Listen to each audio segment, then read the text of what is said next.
किसी को कुछ भी पता नहीं चलेगा। पता लग गया ना तो बहुत बड़ी मुसीबत फंस जाएंगे हम लोग। यार मैं हूं ना यार। देख लो। Good morning ma'am. Good morning. Rohit, अगर डैडी ने देख लिया ना हम रोज जॉगिंग के बहाने यहाँ मिलते हैं, तो तुम्हें तो शहर छोड़ के भागना पड़ेगा। नहीं देखो, तुम भागने की बात मत करो।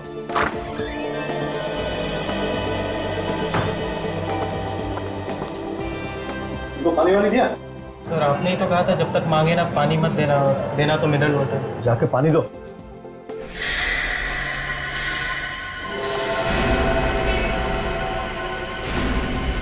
ये कौन है?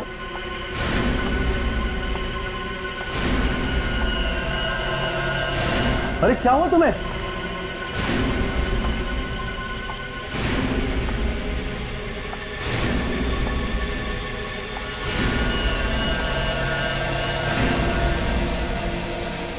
तुम कुछ कहना चाहती हो?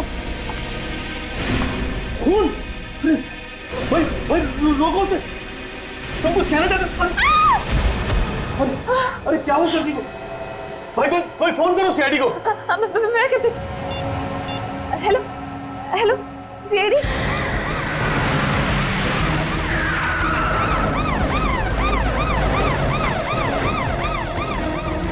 हटिए, चलो हटो हटो हटिए।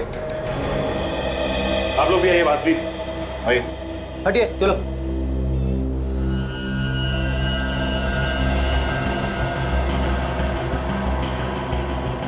बॉस, ये लड़की जिंदा है, हॉस्पिटल लेके जाना पड़ेगा। विवेक, स्ट्रेचर मंगवा। Yes sir.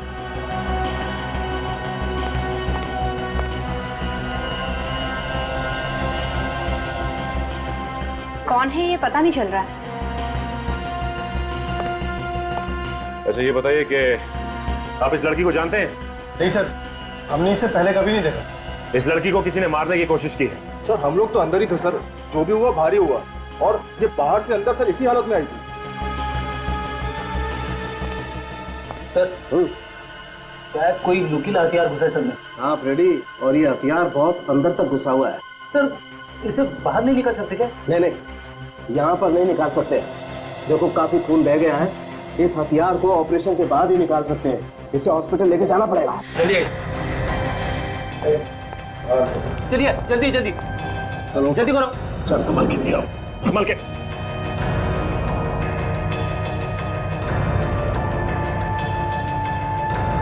चलो ले जाओ, चलो लेके जाओ तुरंत। हरिया चलो सचिन, मैं हॉस्पिटल लेके जाता हूँ। चलो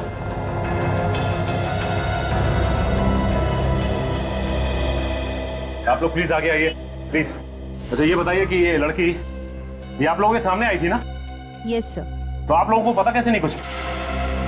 अरे कम से कम ये तो बताइए, कोई था उस लड़की के साथ? नहीं सर, आई तो अकेले ही थी, पर कुछ कहने की कोशिश कर रही थी, लेकिन समझ नहीं आ रहा था क्या कहना चाहती है। सर ऐसा लग रहा था जैसे वो हमला करने वाले के बारे में कुछ बताना चाहती है। इसका मतलब हमला कहीं आसपास ही हुआ है। और अगर हमला यहीं कहीं हुआ है तो जरूर किसी न किसी ने तो देखा ही होगा। अच्छी बात है अगर किसी ने देखा है तो। एक काम करते हैं, सड़क पे यहाँ आसपास पूछताछ करते हैं। एक काम करते हैं, बाजू वाली दुकान खुली है, इससे पूछते हैं। भाई साहब जरा यहाँ आइए। कहिए। अच्छा ये बताइए कि यहाँ पे कुछ लोगों को एक लड़की पे हमला करते हुए देखा क्या? उसको मारने की कोशिश की किसी ने? लड़की पे हमला? नहीं, मैंने तो ऐसा कुछ नहीं देखा। मैं तो अभी अभी आया हूँ, अभी अभी दुकान खुली है। आप बाजू वाले से पूछिए, वो जल्दी आता है, शायद उसने देखा हो। ठीक है, थैंक यू।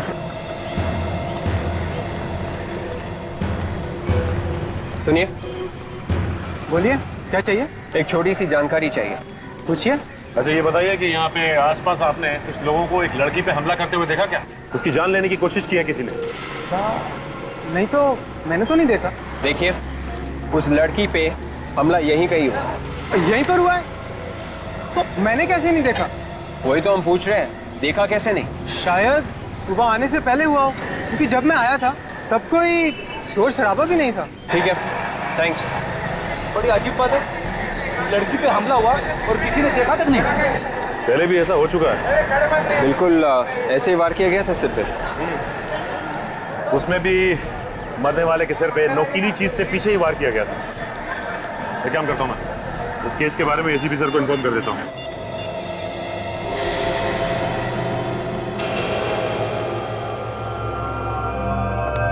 सब 5 केसेस की फाइल्स आ गई जैसे आपने मंगाई थी। तो फिर देखो देखो क्या हर एक केस में उसी तरह का हथियार इस्तेमाल हुआ है जैसे उस लड़की के सिर में लगा है। देखो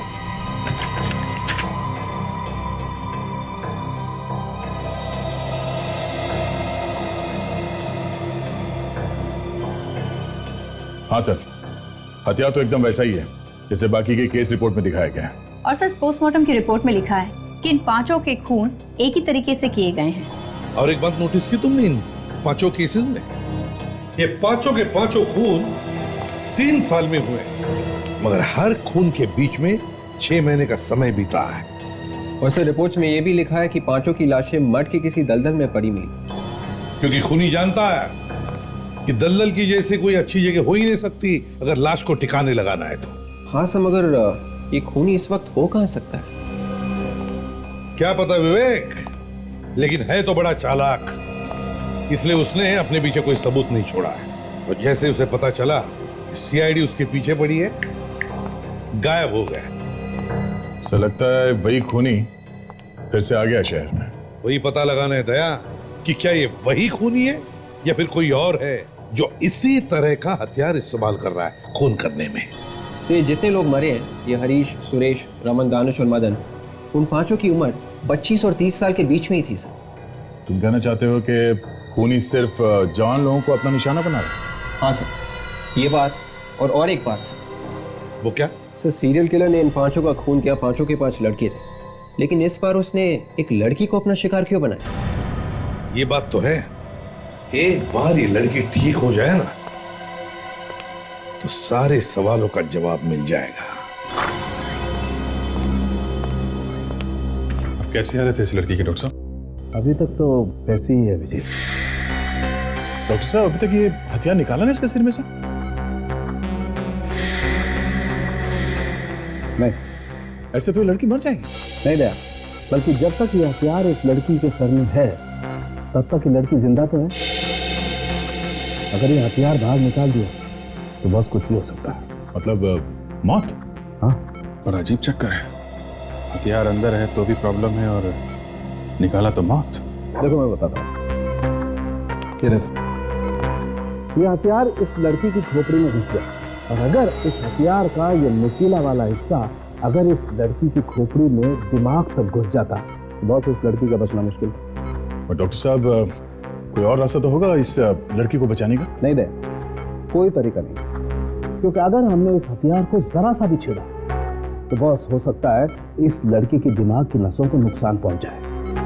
फिर हो सकता है इस लड़की को पैरालिसिस हो जाए, हो सकता है इसको दिखाई देना बंद हो जाए, इसका बोलना बंद हो जाए, कुछ भी। इसका जिंदा बचना बहुत जरूरी है हमारे लिए डॉक्टर साहब। किसी तरीके से अगर इसे होश आ जाए और ये कुछ बता दे, क्योंकि खूनी को तो इसने देखा ही होगा ना। हाँ वो तो ठीक है अभिजीत, लेकिन पहले तो ये देखना पड़ेगा कि इस लड़की को कुछ याद भी रहता है कि नहीं। डॉक्टर साहब इसे बैठे रहने से काम नहीं चलेगा, कोई ना कोई रास्ता तो निकालना ही पड़ेगा। हाँ वो सर, लेकिन कोई भी रिस्क लेने से पहले हमें इसके घर वालों से परमिशन लेनी पड़ेगी, प्लीज। डॉक्टर साहब पहले पता तो चले कि इसके घर वाले हैं कौन, तब परमिशन लेंगे ना। अभिजीत चिंता मत करो, मैंने अखबारों में और न्यूज चैनल्स में खबर दे दी है, शायद कोई आ जाए। ये क्या कर दिया डॉक्टर साहब आपने? क्यों? अरे इश्तिहार पढ़ के खूनी यहाँ दोबारा आ गया और इस पे हमला किया तो क्या करेंगे?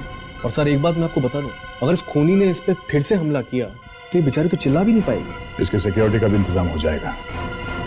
क्या कर दिया डॉक्टर साहब? अब इसके पहले कि खूनी इस तक पहुंचे, हमें खूनी तक पहुंचना होगा किसी भी तरीके से। चिंता मत करो अभिजीत, एक उपाय है मेरे पास। अभिजीत, अगर हमारी याददाश्त चली भी जाती है तो भी कुछ चीजों की छाप हमेशा के लिए उसके दिमाग में रह जाती है, जैसे कि आखिरी वक्त में उसने क्या किया, वो किन किन लोगों से मिला, उसके साथ क्या हुआ। वो कोई भी चीज या वो कोई भी घटना अगर दोबारा से उसके सामने लाएं तो उसके दिमाग में एक हलचल मच जाती। इसके चेहरे के हाव भाव से हम पता लगा सकते हैं कि इसने आखिरी बार क्या देखा था। हाँ अभिजीत, इस प्रोजेक्टर पे हम इसे कुछ चीजें, कुछ लोग, कुछ जगह, कुछ घटनाएं दिखाएंगे, फिर देखेंगे इस पर क्या रिएक्शन। ठीक है डॉक्टर साहब।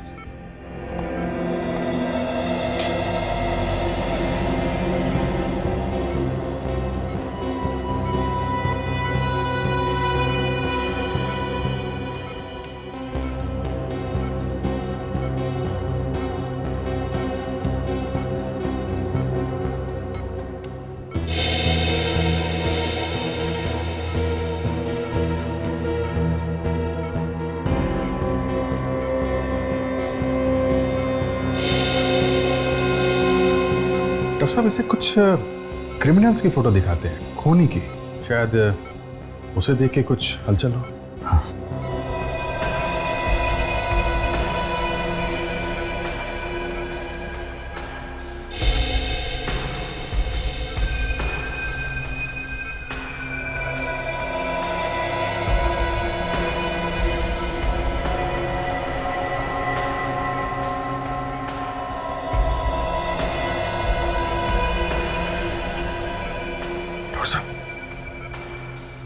कुछ चेहरे पे हलचल है,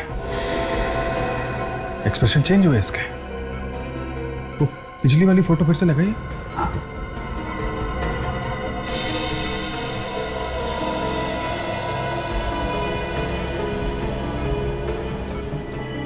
इस फोटो को देख के तो कोई एक्सप्रेशन चेंज नहीं हुआ। सर अब अगला इमेज फिर से दिखाइए।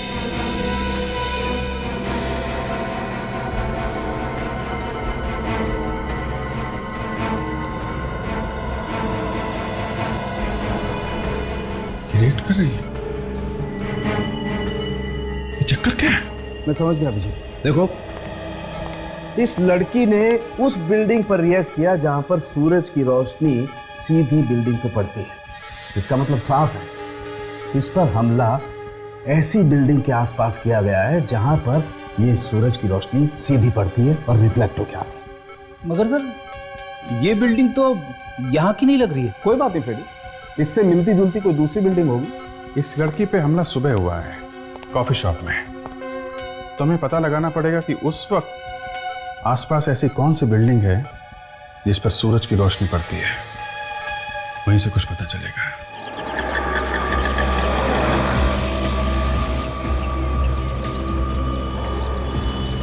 सर लगता है इन बिल्डिंग में से ही कोई बिल्डिंग होगी सर। हाँ लगता तो ऐसे ही। चलो चेक करते हैं बॉस, इससे पहले कि टाइम निकल जाए चेक कर लेते हैं।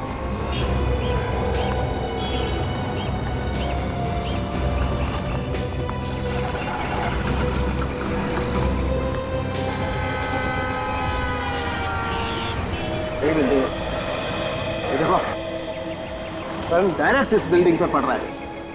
सर, ये तो बिल्कुल वैसी बिल्डिंग है जैसे प्रोजेक्टर से देखी थी हमने। बिल्कुल बिल्कुल फ्रेडी, तुम ठीक कह रहे हो, ऐसी ही बिल्डिंग है। इसका मतलब इस बिल्डिंग के आसपास ही कुछ ना कुछ हुआ है उस लड़की को। सर अगर इसके आसपास ही कुछ हुआ है तो हमें यहाँ कुछ ना कुछ मिलना चाहिए। बिल्कुल मिलना चाहिए। चलो चेक करते हैं। एक मिनट सचिन, ये कुछ खून जैसा है। यस बॉस, ये तो खून ही है। चल के देखते हैं सर। सचिन ये देखो खून के निशान इस तरफ। सर उनके साथ देखते ही ये खून के निशान कहाँ तक जाते हैं।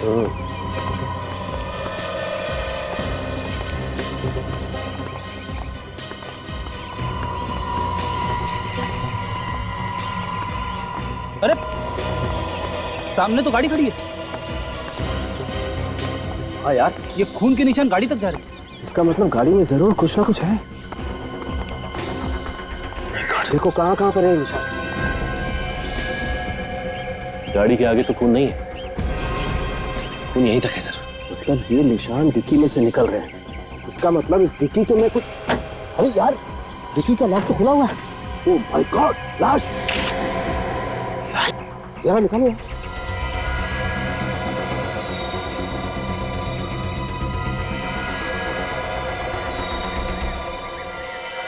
खून निकल कहां से रहा है इसके?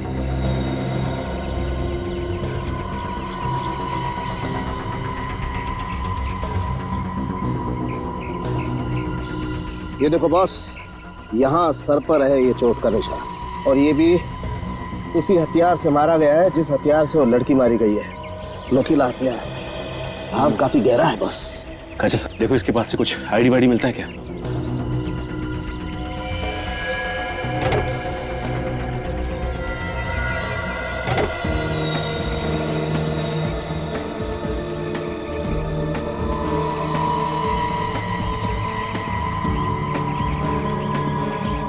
है कुछ?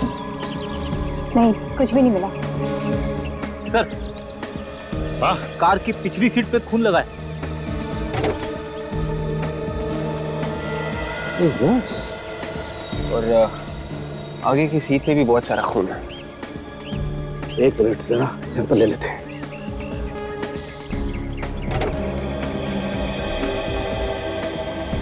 गाड़ी में तो चारों तरफ खून ही खून है। इसका मतलब यह है कि इस लड़की पे हमला इस गाड़ी के अंदर ही हुआ है।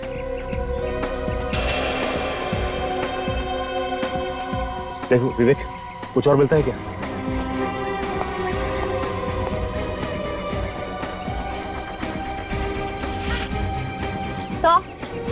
एक पर्स भी मिला है। क्या?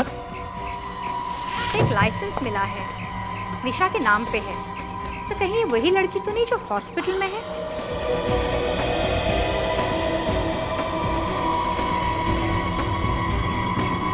इसमें पेट्रोल पंप का रसीद है।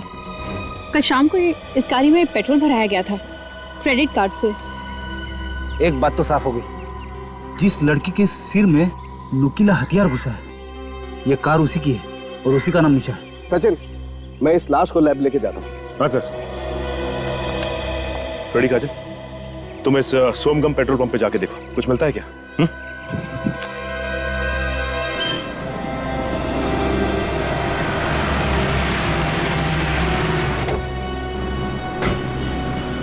अरे सुनो, ये लड़की यहाँ पे आई थी क्या पेट्रोल भरवाने? आप लोग सर? हम लोग सीआईडी से। अच्छा, हाँ सर आई थी, कल शाम को आई थी। तुम जानते हो इसे? हाँ सर जानते हैं, ये तो हमारी निशा मैम है, हमारी रेगुलर कस्टमर हैं। और कल तो हमारे मंगत साहब से इनका झगड़ा भी हो गया था। ये मंगत कौन है? हमारे मैनेजर साहब। मैनेजर के साथ झगड़ा हुआ? किस बात पे? ये तो पता नहीं साहब किस बात पे, लेकिन हाँ बात बहुत बढ़ गई थी साहब। अच्छा, बुलाओ जरा तुम्हारे इस मंगत को। सर वो तो आज आए नहीं। क्यों, कहाँ गए? सर झगड़े के बाद जब निशा मैडम यहाँ से गई तो वो भी पीछे पीछे चले गए और उसके बाद अभी तक नहीं आए वो। सर मुझे तो लगता है ये मंगत ही है जिसने निशा पे हमला किया। नहीं मैम, ऐसा क्यों करेंगे वो? मंगत साहब और निशा मैम तो आपस में दोस्त हैं। निशा और मंगत दोस्त है? हाँ सर, उस दिन जब मैम यहाँ से गई तो पीछे पीछे सर भी गए, तो हमने सोचा वो मनाने गए होंगे, लेकिन जाते जाते निशा मैम बोल रही थी कि तुम मुझे ऐसा नहीं छोड़ सकते। तो हमें इस मंगत से मिलना होगा। इस मंगत का एड्रेस दो। आराम नगर में रहते हैं सर, 2/26 में।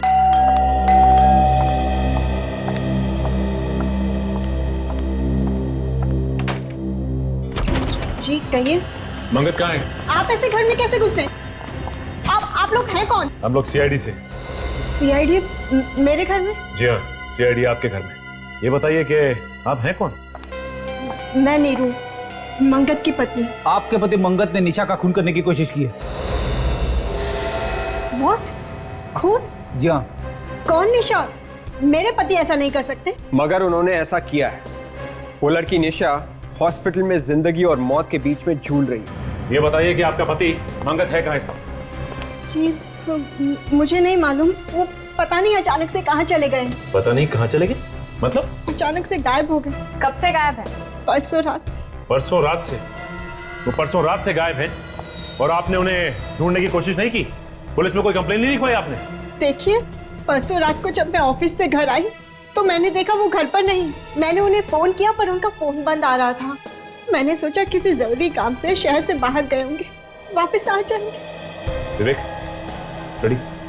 घर की अच्छी तरह से तलाशी। देखो ये मंगत कहाँ छिपा बैठा है। वैसे कितने बजे आई थी आप ऑफिस से? जी करीबन रात को 12 बजे। अच्छा ये बताइए कि आप काम क्या करती हैं? जी टीपीएस कॉल सेंटर में काम करती हूँ। सर यहाँ पे आइए। क्या हुआ? ये देखो खून। खून? एक मिनट, हटा के देखना और खून है क्या?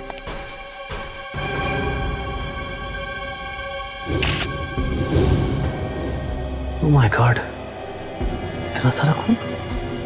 मैडम आप ये बताइए कि ये खून आया कहाँ से इतना सारा? पता नहीं, ये खून कहाँ से आया? कमाल है, हम आपसे पूछ रहे हैं और आप हमसे पूछ रही है। सच में मुझे नहीं पता ये खून कहाँ से आया। मैं जब घर में आई तो यहाँ पर खून नहीं था। सर मुझे तो लगता है कि मंगत ने निशा पे यहीं पे हमला किया होगा। हाँ काजल, लगता तो ऐसा ही है। जल्दबाजी में उसे खून साफ करने का मौका नहीं मिला होगा, इसलिए उसने इसे कारपेट से ढक दिया। विवेक, ये खून का सैंपल उठा ले। और नीरू जी ये बताइए कि आपके पास अपने पति मंगत की फोटो तो होगी ना? है। अब उसकी फोटो लेके आइए, हम खुद पता लगा लेंगे कि ये मंगत कहाँ छिपा बैठा है। जी लाती हूँ।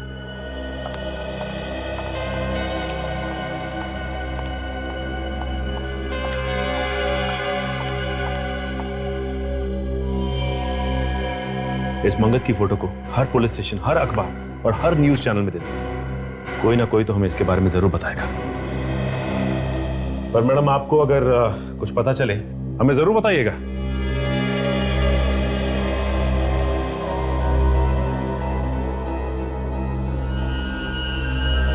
सचिन, इस आदमी के सर में भी ठीक वैसा ही घाव है जैसा हमें पुरानी लाशों में मिला था। 2 इंच चौड़ा और 3 इंच गहरा। मतलब सर, हम ये कह सकते हैं कि निशा के सिर में जो हथियार घुसा हुआ है, उसी हथियार से बाकी के भी खून किए गए और इस आदमी को भी उसी हथियार से मारा गया। हाँ सच, खूनी ने पहले इसे मारा और उसके बाद उसने निशा को मारने की कोशिश की। अच्छा, जो कार में से खून मिला था उससे कुछ पता चला क्या? कार में से जो हमें खून मिला है वो एक का नहीं, 2 लोगों का है। 2 लोगों का खून? जी, 2 लोगों का। अच्छा, उसमें निशा का भी खून है या नहीं? निशा का तो खून है ही और साथ में इस आदमी का भी खून है जो यहाँ मरा पड़ा है। मतलब इस आदमी का भी खून मिला है? उस खून के बारे में कुछ पता चला जो हमें मंगत के घर से मिला था? वो खून भी इन दोनों लोगों का है, निशा का और इस आदमी का। मतलब साफ है, मंगत के घर में ये आदमी और निशा दोनों मौजूद थे। सर, एक बात समझ में नहीं आई कि मंगत ने इस आदमी को अपने ही घर में क्यों मारा? कहीं और भी तो मार सकता था। और तो और उसने निशा को भी अपने ही घर में मारने की कोशिश की। सर, निशा के ड्राइविंग लाइसेंस पे जो एड्रेस लिखा था वहां पे मैं गया था। निशा के साथ एक लड़की रहती है, उसकी रूममेट दिव्या, वही बताएगी इस आदमी के बारे में। वो लड़की है कहाँ पे? वो सिटी लाइफ हॉस्पिटल में आने वाली है निशा से मिलने। इस लड़की से पूछना पड़ेगा ये आदमी है कौन। क्या इतने दिनों के बाद एक काम करने के लिए दिया और तुमने अभी तक किया ही नहीं? तुम तो दिन रात ऐसे ही लोगों के बीच में रहते हो ना। फिर देख, एक बात सुन ले, मुझे मालूम है अभी भी तुम चोरी करते हो और पॉकेट भी मारते हो। नहीं नहीं, तू मेरी बात सुन, मुझे सब कुछ मालूम है और कैसे भी करके इस आदमी के बारे में मुझे खबर लाके, कहाँ छुपा है, किसने छुपाया है, सब कुछ फिर से अपनी चोर कंपनी से पूछ और जल्दी से जल्दी बता। तेरा रोना सुनने के लिए मैंने फोन नहीं किया, समझा? सर, जिस चोर से उम्मीद थी उसने भी हाथ खड़े कर दिए। इसका एक ही मतलब है विवेक, ये मंगत किसी की मदद नहीं ले रहा है छुपने के लिए, छुपने का इंतजाम खुद कर रहा है। किसी खबरी तक को मालूम नहीं इसके बारे में। मैंने हर पुलिस स्टेशन में मंगत की फोटो दे रखी है सर। उन्होंने भी बोल दिया, bus station, railway station, hotels या जो भी कोई जगह हो जहाँ पे वो छुप सकता है, मैंने सब जगह खबर पहुंचा दी। हाँ, लेकिन विवेक 24 घंटे हो गए, 24 घंटे, और अब तक खबर कैसे नहीं मिली? फिर सब लोग बार बार फोन कर रहे होंगे। सब 5 मरने वालों के रिश्तेदार और घर वाले हैं। आइए आइए। सर, क्या खूनी पकड़ा गया? जी नहीं, खूनी पकड़ा नहीं गया। हमें आपकी मदद चाहिए उसे पकड़ने के लिए। मेरा तो इकलौता बेटा था सर, मेरे घर का चिराग ही बुझा दिया उसने। पर आप जैसा कहेंगे हम करेंगे। ठीक है, इसे देखिए। क्या आप लोगों ने इसे कभी देखा है? पहचानते हो आप इसे? नहीं सर, हम नहीं जानते। कौन है ये सर? हमें लगता है इसी ने खून किया है आपके रिश्तेदारों का। हमने तो इसे कभी नहीं देखा है सर। पहले कभी नहीं देखा? नहीं सर। अच्छा, एक बात बताओ, क्या आप लोग एक दूसरे को जानते हैं? आप लोगों का कोई रिश्ता संबंध है? हम लोग आज पहली बार मिले हैं। चलो ठीक है, कोई बात नहीं, मगर हाँ, अगर जरूरत पड़े तो हम आपको बुला लेंगे। जाइए। बड़ी अजीब बात है, ये लोग एक दूसरे को जानते तक नहीं, ना कोई रिश्ता संबंध है, ना इन लोगों ने मंगत को भी देखा है, फिर भी इनके रिश्तेदारों का ही खून क्यों हुआ? सर, हो सकता है खूनी ने खून करने के बाद अपना नाम और हुलिया वगैरह बदल दिया हो सकता है। एक बात पर गौर किया तुम लोगों ने इस केस में? वो क्या सर? आओ देखो, जो 5 लाशें हमें मर के दलदल में मिली है, वो 5 के 5 लोग शहर में अलग अलग जगहों पर रहते थे। दहीसर, विरार, बोरीवली, मलाड, गोरेगांव, और ये 5 के 5 लोगों की लाश मिली हमें यहां पर मर के दलदल में। और वो जो 6ठी लाश है, जो हमें निशा के गाड़ी के डिक्की में से मिली। वो मिली शहर के बिल्कुल दूसरे कोने में, सायन। सर कहीं ऐसा तो नहीं कि जब खूनी लाश को ले जा रहा था तो अचानक निशा को होश आ गया, वो चिल्लाने लगी और खूनी डर के मारे कार को वहीं छोड़कर भाग गया हो? नहीं काजल, मुझे नहीं लगता। मुझे तो लगता कि जो लाश हमें निशा के गाड़ी में से मिली उसका खूनी कोई और ही है। ये खूनी एक तरफ और इन 5 लोगों का खून करने वाला दूसरी तरफ। वो कैसे सर? वो ऐसे विवेक कि अगर ये 5 खून करने वाले खूनी ने ये 6ठा खून भी किया होता तो वो जो लाश हमें निशा के गाड़ी में शहर के दूसरे कोने में मिली है, वो लाश वहां पर नहीं होती बल्कि वहां मर के दलदल में फेंक देता। मगर ऐसा नहीं हुआ। इस मंगत के बीवी से जाकर फिर से मिलना होगा। निशा की गाड़ी की डिक्की में जो लाश मिली थी उसकी फोटो दिखाते हैं। हाँ, देखिए क्या रिस्पॉन्स रहती है।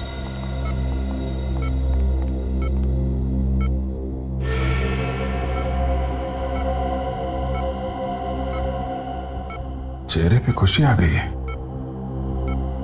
लगता है जानती है इसे। शायद इसका कोई परिवार वाला ही होगा या और कोई करीबी। सर ये दिव्या है, निशा के साथ रहती थी। ओह माय गॉड, निशा। एक मिनट प्लीज डोंट टच। इसकी ये हालत किसने की है? जिसने भी की है बहुत जल्दी पकड़ा जाएगा। आप ये फोटो देखिए। इस आदमी को जानती हैं आप? नहीं सर, मैंने इसे कभी नहीं देखा। याद करने की कोशिश करो दिव्या, शायद तुमने इस आदमी को निशा के साथ देखा होगा या घर के आसपास कहीं घूमते हुए देखा हो। नहीं सर, मैं तो इसे पहली बार देख रही हूँ। इस आदमी की लाश हमें निशा की कार की डिक्की में मिली है। कार की डिक्की में लाश? जी, यह आदमी कहीं निशा का बॉयफ्रेंड तो नहीं था ना? बॉयफ्रेंड हो सकता है सर, लेकिन मैं इसके बारे में आप लोगों को कुछ नहीं बता सकती। क्यों? आप तो इसके साथ रहती हैं, आपको तो काफी कुछ मालूम होना चाहिए। नहीं सर, बॉयफ्रेंड के बारे में निशा ने कभी कोई बात नहीं की, ना मुझसे ना मेरे सामने। इसके बारे में कुछ भी बताना बहुत ही मुश्किल होगा। ठीक है, अभी आप जा सकती हैं, जरूरत पड़ेगी तो आपको दोबारा बुलाएंगे। जी सर। Thank you.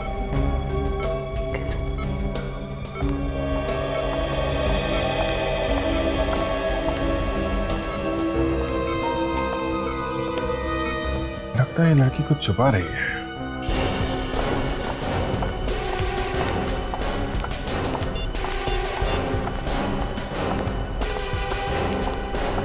इसका तो मोबाइल स्विच ऑफ आ रहा है। तो ये क्या है? घर पे भी ताला लगा हुआ। ये नीरू है कहाँ? मोबाइल भी ऑफ आ रहा है। मंगत के गायब होने के पीछे कहीं इस नीरू का हाथ तो नहीं है? पहले अपने पति को ले जाके कहीं पे छुपा दिया और फिर खुद उसके पास पहुंच गई। हो सकता है विवेक, लेकिन इस वक्त कुछ भी कहना जल्दबाजी होगी। अरे भाई साहब इधर आइए, इधर। आप नीरू जी के पड़ोसी हैं ना? हाँ जी। ये बताइए कि ये नीरू गई कहाँ है? ताला लगाए घर पे? ये तो उसी वक्त यहाँ से निकल गई थी जब आप लोग यहाँ आए थे। क्या उसी वक्त से गायब है? हाँ, उसी वक्त निकल गई थी और तब से अब तक वापस नहीं आई। अभी कैसे पता चलेगा कि ये दोनों गए कहाँ? अच्छा, ये मंगत सोमगम पेट्रोल पंप का मैनेजर है ना? हाँ, वहीं से कुछ ना कुछ पता चलेगा।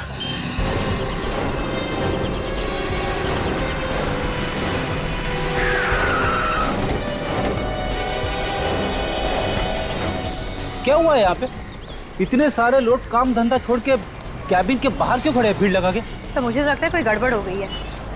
क्या भीड़ लगा रखी है? चलो हटो, हटिए हटिए। क्या हुआ है? तो किसी ने कंप्यूटर की हार्ड डिस्क चोरी कर ली सर। क्या?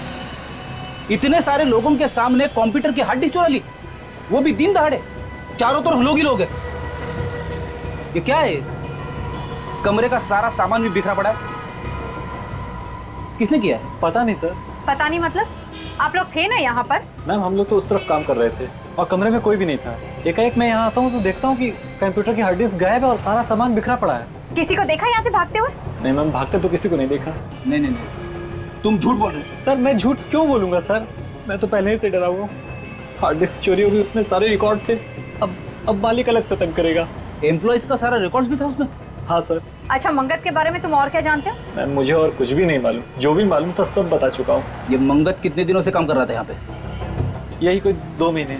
मंगत के परिवार वाले या उसके रिश्तेदारों के बारे में कुछ जानते हो? मैम उनके रिश्तेदारों से हमें क्या लेना देना? इससे पहले कहाँ पे काम करता था वो? ये भी नहीं मालूम। तब मुझे तो लगता है कि ये हार्ड डिस्क नीरू ने ही चुराया है। चुरा के जाएगी कहाँ? सीआईडी उसे पकड़ ही लेगी। इसकी बीवी गायब है। पेट्रोल पंप पे जहां पे ये नौकरी करता था वहां से इसके रिकॉर्ड्स गायब है। अब इसे ढूंढे तो ढूंढे कैसे? से फोटो जहाँ खींची गई है वहीं से कोई जानकारी मिल सकती है। हाँ, मगर ये तस्वीर कहाँ खींची गई है ये पता चलेगा कैसे? हाँ विवेक, पता चल सकता है, पता चल सकता है। इधर आओ। यस। देखो फोटो में पीछे की तरफ कुछ दिख रहा है, स्कैन करके देखो। यस।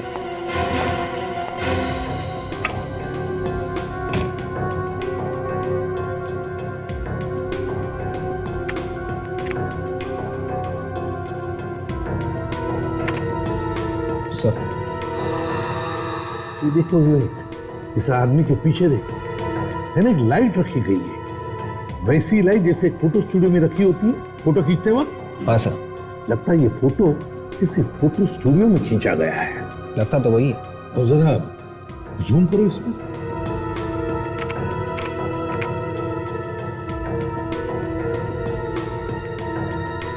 ये देखो, इस तरफ देखो फोटो में खिड़की जैसी है। सर खिड़की के बाहर कुछ दिख रहा है लेकिन साफ साफ नहीं दिख रहा। हाँ, साफ दिख नहीं रहा है, उसे शार्प करो जरा, शार्प करो। Yes sir.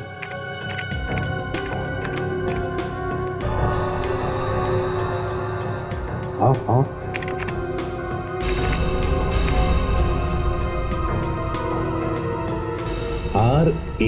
RASM, ये क्या है? आई सर, आई। रश्मि थिएटर। से रश्मि थिएटर तो सिकंदरपुर एरिया में है। सिकंदरपुर एरिया? रास्ते के दोनों तरफ ध्यान रखो, देखो यहीं कहीं होना चाहिए।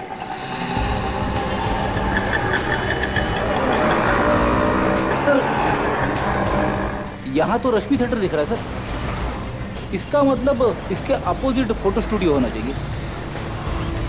कहीं वो तो नहीं है सर? अरे वाह फ्रेडी, तुम्हारी आंखें तो बिल्कुल ठीक ठाक हो गई। अरे सर, मेरी आंखें कब खराब थी? चलो देखते हैं।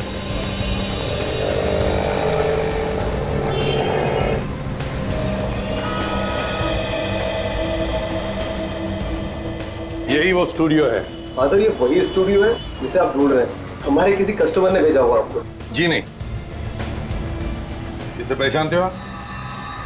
मेरे ख्याल से ये फोटो यहीं पे आप ही के स्टूडियो में खींची गई है। हाँ सर, ये फोटो मैंने खींची थी ऊपर वाले माले पर। ये मेरे चाचा का लड़का रोहित है। क्या कहा इसका नाम? रोहित? ये रोहित कैसे हो सकता है? ये तो मंगत है। अरे सर, भाई मेरा है सर, मैं नहीं पहचानूंगा सर। सर हुआ क्या है ये तो बताइए। हम लोग सीआईडी से हैं। दो खून किए हैं आपके इस भाई ने, समझे? दो खून? हाँ, दो खून चाहिए हमें वो। सर ये तो आपको नहीं मिल पाएगा सर। बकवास बंद करो और बताओ कहाँ पर है ये। सर ये तो 2 साल पहले मर चुका है। ये 2 साल पहले मर चुका है? हाँ सर। तो फिर नीरू ने इसे मंगत बताकर हमें ये फोटो क्यों दिया? नीरू भाभी ने आपको फोटो दिया ये? क्या नीरू आपकी भाभी है? हाँ सर, वो मेरी भाभी है। और मंगत ये है सर। ये मंगत है? हाँ सर। सर ये तो वही आदमी है जिसकी लाश हमें निशा की गाड़ी के डिक्की में से मिली थी। वही तो। नीरू ने हमसे झूठ क्यों बोला? नीरू ने हमसे झूठ क्यों बोला? कहीं नीरू का कोई संबंध तो नहीं इन दोनों खून में? एक बात बताओ, इन दोनों पति पत्नी के बीच में, मेरा मतलब है मंगत और नीरू के बीच में संबंध कैसे थे? सर रोज तीसरे दिन लड़ाइयाँ होती थी आपस में। अब भी कुछ दिन पहले गया था, किसी लड़की के चक्कर में तलाक बलाक की बातें हो रही थी। किसी लड़की के चक्कर में? सर कहीं वो लड़की निशा ही तो नहीं है? वो पेट्रोल पंप वाला भी ऐसा ही कुछ बता रहा था ना? बिल्कुल सही है, बिल्कुल सही। अब सब कुछ समझ में आ रहा है। पेट्रोल पंप से निकलने के बाद मंगत जब निशा को मनाने के लिए अपने घर ले गया, वहां पर नीरू ने उन दोनों को देख लिया और गुस्से में आकर उसने उन दोनों का खून कर दिया। फिर इन दोनों की लाश ठिकाने लगाने के लिए उसने गाड़ी में लाशें रखी और वो निकल पड़ी। बीच रास्ते में निशा को होश आ गया, वो चिल्लाने लगी। जैसे वो चिल्लाने लगी, नीरू डर गई और गाड़ी छोड़कर वहां से भाग गई। अब निशा जिंदा है ये नीरू को पता है और इसीलिए वो निशा का खून करने की कोशिश करेंगे। एक काम करो, ये 5 लोग जो मरे हैं इनके रिश्तेदारों से जाकर मिलो और उन्हें नीरू और निशा के फोटोग्राफ दिखाओ और पूछो क्या उनमें से कोई भी इन दोनों को जानता है क्या?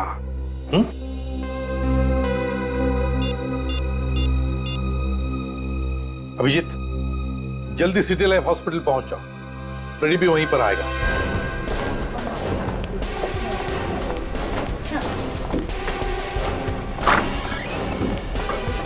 अरे क्या हुआ अभिजीत, अचानक हॉस्पिटल में? यहाँ की खबर तो मैंने दी थी ना तुम्हें। डॉक्टर साहब, जितने भी खून हो रहे हैं उन सबके पीछे नीरू का हाथ है। उसी ने इसके ऊपर हमला किया था और फिर से हमला करने की कोशिश करेगी वो। लेकिन यहाँ इतनी सीक्रेट है, वो आ कैसे सकती है? कुछ भी हो सकता है डॉक्टर साहब, होशियार तो रहना ही पड़ेगा। हेलो, सीनियर इंस्पेक्टर अभिजीत है। सर, मेरी बात ध्यान से सुनिए। इस हॉस्पिटल में किसी ने बॉम्ब रखा है। व्हाट? आप कौन बोल रही हैं? सर, उससे आपको क्या लेना देना है? पहले आप उस मासूम जिंदगी को बचाओ। हेलो, आप बोल कौन रही है बताइए। हेलो हेलो, क्या हुआ क्या? डॉक्टर साहब, एक लड़की का फोन था, उसने बोला है कि इस हॉस्पिटल में उसने एक बॉम्ब रख दिया है। हाँ, इसके पहले लोगों को पता चले और यहाँ पे पैनिक हो, हमें उसे ढूंढना पड़ेगा। बिल्कुल। अजय, तुम यहीं रखो और इसका ध्यान रखना।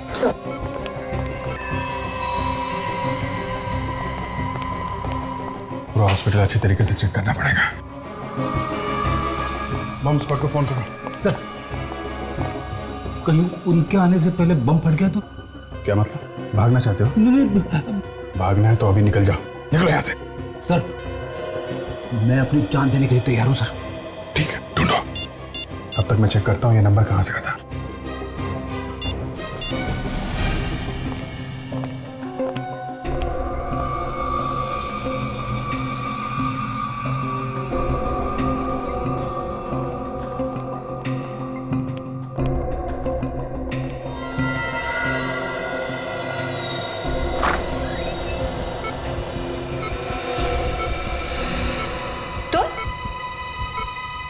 तुम यहाँ क्या कर रही हो? हट जाओ मेरे रास्ते से। Hello hello, city hospital? City hospital? ये सिटी हॉस्पिटल का नंबर है? हाँ सर, क्या हुआ? नहीं, कुछ नहीं, मैं आपको बाद में फोन करता हूँ। मैंने कहा हट जाओ मेरे रास्ते से। अपने आप को हमारे हवाले कर दो। मैंने कहा हट जाओ मेरे रास्ते से।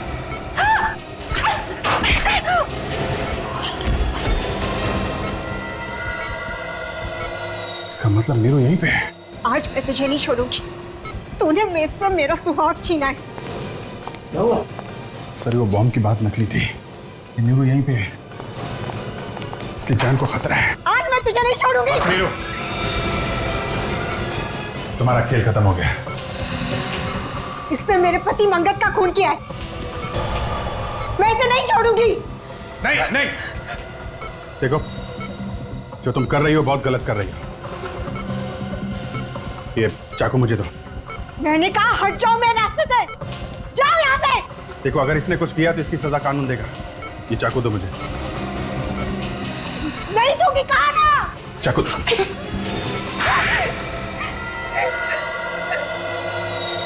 बताओ, क्या वजह थी जो तुम निशा को मारना चाहती थी? इसने मुझसे मेरा पति छीन लिया था। मैंने इसे बहुत बार समझाया कि उनका पीछा छोड़ दे, लेकिन ये नहीं मानी। तो तुमने इसे मारने की कोशिश की, मगर ये बच गई। मैंने इसे इसलिए मारने की कोशिश नहीं की। मैंने अपने पति को धमकी दी थी कि उसे हम दोनों में से किसी एक को चुनना हो, और वो मेरे साथ रहना चाहते थे। फिर उस रात जब मैं ऑफिस से घर वापस लौट रही थी तो मैंने देखा कि निशा ने मेरे पति मंगत का खून कर दिया था और ये उनकी लाश कार में डालकर ले जा रही थी और इसके हाथ में वो नुकीला हथियार भी था। अपने पति को मरा हुआ देख के तुमसे रहा नहीं गया। और फिर उसी नुकीले हथियार से तुमने निशा को खून करने की कोशिश की। हाँ। निशा पर हमला करने के बाद मैं डर गई थी। मुझे समझ में नहीं आ रहा था कि मैंने ये सब क्यों किया।